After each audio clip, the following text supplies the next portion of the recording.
and many thanks for joining us on AN24 TV News this hour. My name is Oluwapelumi Fashobo. Here are the stories we're covering at this moment. Maximum security as PPC decides Atiku Obi'S petitions against Tinubu. Our economic policies yielding results, says Vice President Shettima. Court set aside Kwankwanso's suspension from NNPP. And on sports, Super Eagles holds first training ahead AFCON. We'll bring you details of the stories after the short break.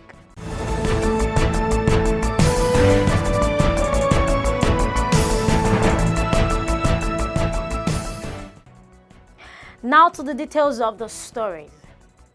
There was heavy security deployment at the Presidential Election Petition Tribunal and other flashpoints and dark spots in Abuja on Tuesday ahead of the delivery of the judgment on the election petitions challenging the victory of President Bola Tinubu today.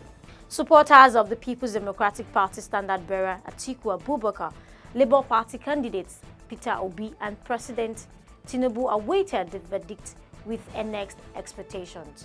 In preparation for the judgment, scores of armed policemen, Nigerian security and civil defense corps and other security operatives in plain clothes were deployed at strategic locations in Abuja in a bid to prevent a breach of law and order that might arise after the judgment.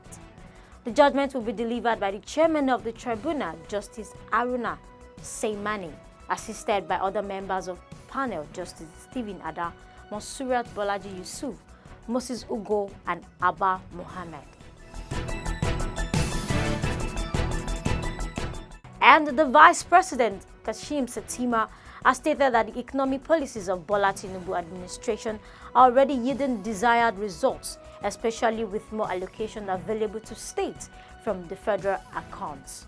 Shettima made the remarks on Tuesday when he appeared as a special guest of honor at the opening of the 16th Annual Banking and Finance Conference themed Nigeria Economic Growth and Empowerment, the role of financial services industry.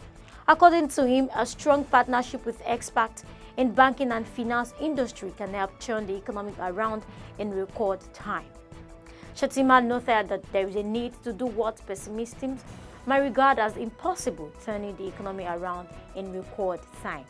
The Vice President added that the journey towards economic rejuvenation is not one to be undertaken in isolation. It is a call to forge robust partnership with strategic nations and multilateral organizations, and in unity, Nigeria can reposition itself as a formidable, globally competitive partner.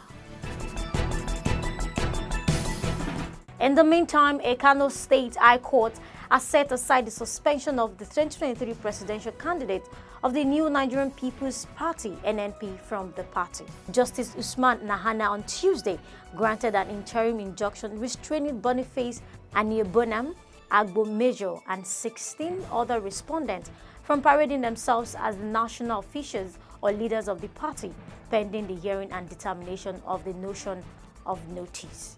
The justice also set aside the purported suspension of Senator Rabiu Musa Kwankwanso as the member of the applicant, NNPP.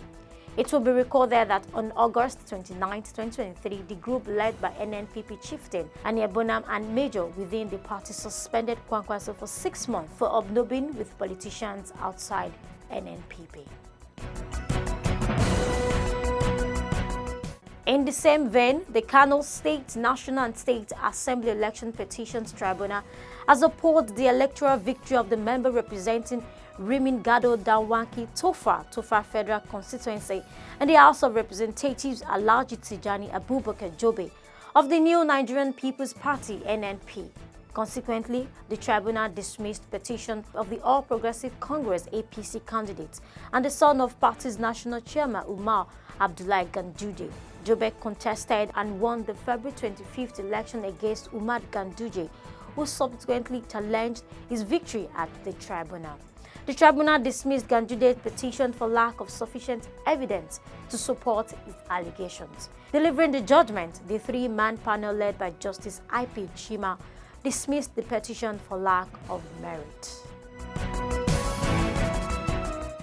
In Nasarawa State, officials of the State Emergency Management Agency diverting palliatives meant for Nigerians to ease the effect of fuel subsidy removal have been arrested by the Department of State Security Services, DSS. Some of the suspects arrested were officials of the Nasarawa State Emergency Management Agency, NASEMA, and their accomplice. They were arrested at the Popular Market in Lafia, Nasarawa State capital, where the items were being resold. The spokesman of the Secret Police, Peter Afunaya, confirmed the development while addressing journalists in Abuja. He explained that some of the diverted items were recovered from the suspect.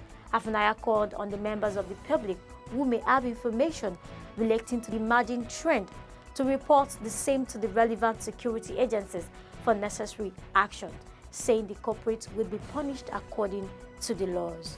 He noted that while the operations was ongoing in other states, the service had already intercepted a suspect criminal syndicate in Nasarawa State responsible for the diversion and the sale of the palliatives meant for the vulnerable in the place.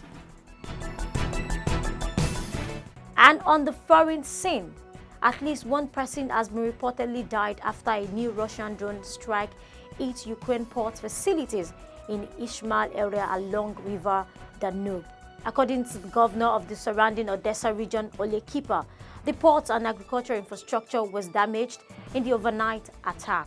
Recall that Russia has been hitting Ukraine's port facilities along River Danube for more than a month, trying to prevent Ukraine from using the river to export its grain. However, there was no immediate comment from Moscow on the latest attack. And finally, on sports, activities have picked up at the Eagles camp as it officially opens ahead of the African Cup of Nations qualifiers. The Eagles are to face off against Sao Tome in the last group match at the Godswill Akpabio Stadium, Uyo, Akwa Ibom. The Super Eagles are expected to have their first training session from 5 p.m. today in preparation for their last group match. According to a team officials, most of the players are expected to arrive the camp today, as many of them have been in the country since Tuesday and would only need to make connecting flights to Uyo from Lagos and Abuja to meet up the time. And that's the news this hour. Do follow us on all of our social media platforms for more updates.